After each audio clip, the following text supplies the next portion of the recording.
السلام عليكم ورحمة الله وبركاته في حلقة جديدة من ميدو الملاعب. أنا ما بعت صلاح، أنا اشتريت صلاح. أنا اللي اتكلمت مع المدير الرياضي علشان أختار معاه وجهة صلاح القادمة. ده الكلام اللي قاله مورينيو عن انه هو دمر صلاح وهو باع صلاح من تشيلسي، وشوف محمد صلاح وصل فين وعمل ايه وبقى من اهم لعيبه الكوره في العالم وكلام من ده. طيب مورينيو قال كده ليه؟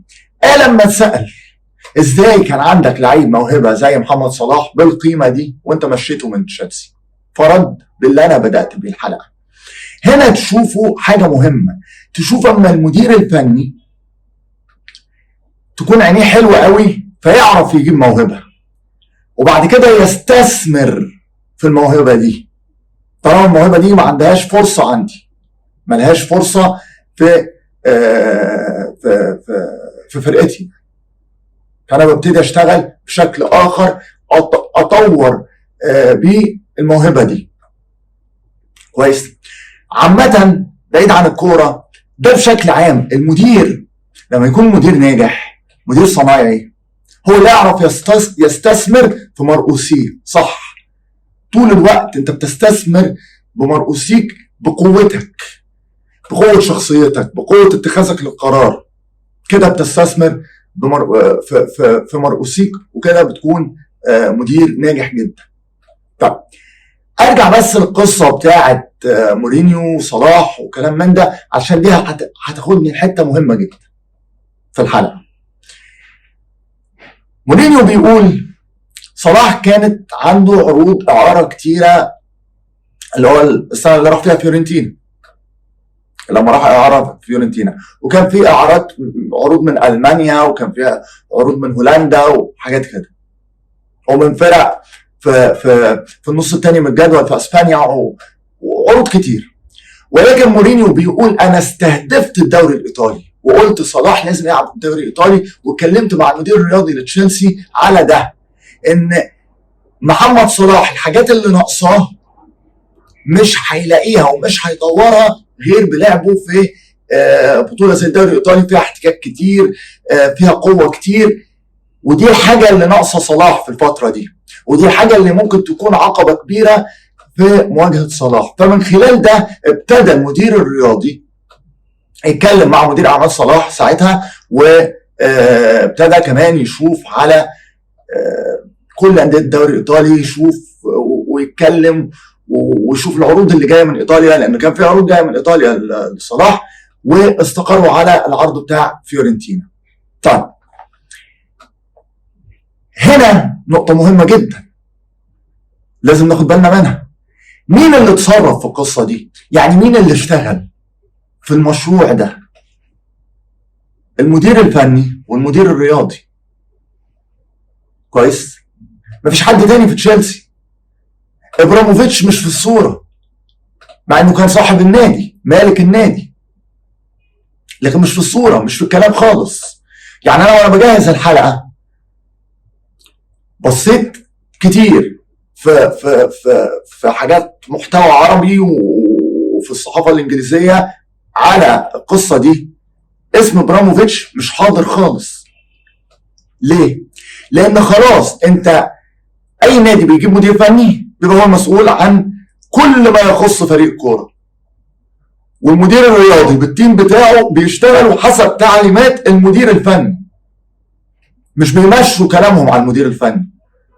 وانا تفرق كتير. ليه؟ لان انا لما اجيب مدير رياضي بيمشي كلمته على المدير الفني، يبقى المدير الفني بقى ملوش لازمه. لما اجيب اي حد يمشي كلامه على المدير الفني. طيب لما اجي انا القصه دي خدها واجي بيها على الكوره العربيه عامه، واشوف الدنيا ماشيه ازاي في الكوره العربيه. مبدئيا هي مش ماشيه صح. ليه؟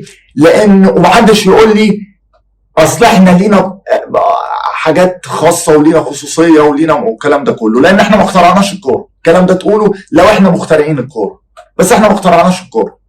يبقى اللي اخترعوا الكوره بيعملوا كده. خلاص مش هنيجي نألف، مش هنألف. مش نعمل حاجات جديده، هي كده. كويس. ف اجي مثلا انا في كره عربيه زي ما بقول، في اي نادي، ها، كل الناس بتتكلم في فرقه الكوره، كل الناس. يعني انا اديكم مثل مهم جدا بالنسبه لي انا، النادي الاهلي. ومهم ليه؟ لان ده النادي الاهم والاكبر عربيا وافريقيا. ده احسن نادي في مصر وافريقيا والوطن العربي. كويس. فده النموذج، يعني خلينا نقول النادي الاهلي هو النموذج بتاع اللي يحتذى به لاي من اي نادي اخر في مصر وفي الوطن العربي وفي افريقيا. كويس.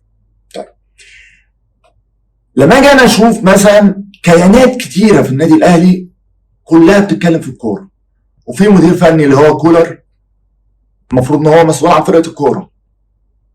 كويس. ولكن تفاجئ لما تتابع الاخبار كلهم بيقرروا فريق كوره. ده في حاجات بتحصل عكس اللي عايزه المدير الفني. يعني في حاجات في الاهلي بيبقى كولر عايز حاجه وبتلاقي ناس تانية عملت حاجه تانية خالص. خلينا نتكلم كده بوضوح. لجنه التخطيط دي بتعمل ايه؟ يعني ايه دي؟ يعني الكيان ده شغلتهم ايه؟ طيب يعني ايه الحاجه اللي هم موكله ليهم انهم يعملوها؟ لانه انا لما اجي ارجع كده بس فلاش باك كده سريع، اول ما اتعملت لجنه تخطيط الفكره يعني كان الشيخ طه اسماعيل وكان معاه فريق كده من الشباب وكده، كانوا بيشتغلوا عليه، كانوا بيشتغلوا على خطط مستقبليه من خلال قطاع الناشئين، تطوير قطاع الناشئين، قطاعات الناشئين في النادي الاهلي وكده. حلو. كويس. لجنه تخطيط وبتخطط للمستقبل، وكانوا حاطين استراتيجيه قصيره المدى واستراتيجيه بعيده المدى وكلام جميل جدا. طيب لما جم الناس اللي موجوده دلوقتي في لجنه التخطيط اللي هم محسن صالح على زكريا ناصف على كان معاهم خالد بيبو، وبعد كده حطوه كده يعني علشان يكون في الجهاز الفني الكولر في محاوله منهم للسيطره على الجهاز الفني بتاع كولر. يعملوا ايه؟ ولا اي حاجه صح، ولا اي حاجه صح. هم كل اللي بيعملوه ان هم بيحاولوا يتدخلوا في فرقه الكوره على قد ما يقدروا. ما عندهمش شغل، فهو عايز يبوظ اي حاجه. فانا بقول لكم انا ابتديت بقصه صلاح وهي اللي بنيت عليها الحلقه، مورينيو وصلاح، علشان اوصل للحته دي. في كل الدنيا المدير هو المسؤول. كويس. وفي حد تاني اللي هو زي ما قلت لكم المدير الرياضي. طيب دلوقتي بقى كولر مدير فني عادي في النادي الاهلي، عندك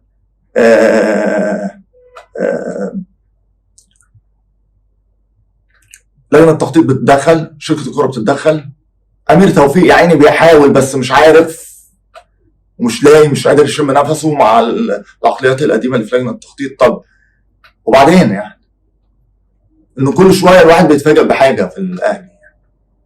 وبعدين فانا رايي من متابعتي يعني للكوره في العالم، لجنه التخطيط لازم تتلغي في الاهلي وخلاص، يكون امير توفيق مدير رياضي او اي حد يعني، وكولر المدير الفني وخلصنا على كده. هي مش جمعيه احنا وحد بيقبضها الاخر بس. ده اللي بيحصل في العالم كله. وتاني بقول اللي عمله مورينيو والمدير ده درس في ازاي تدير فريق الكوره، ازاي يبقى فيه اداره لفرقه الكوره. كده اكون وصلت معاكم لاخر حلقه. اتمنى تكون الحلقه عجبتكم، واتمنى يكون الموضوع نال اعجابكم، واترككم في رعايه الله وامنه وحفظه وسلامته. على القاكم في حلقه جديده من ميدو الملاعب. عاش العرب كل العرب.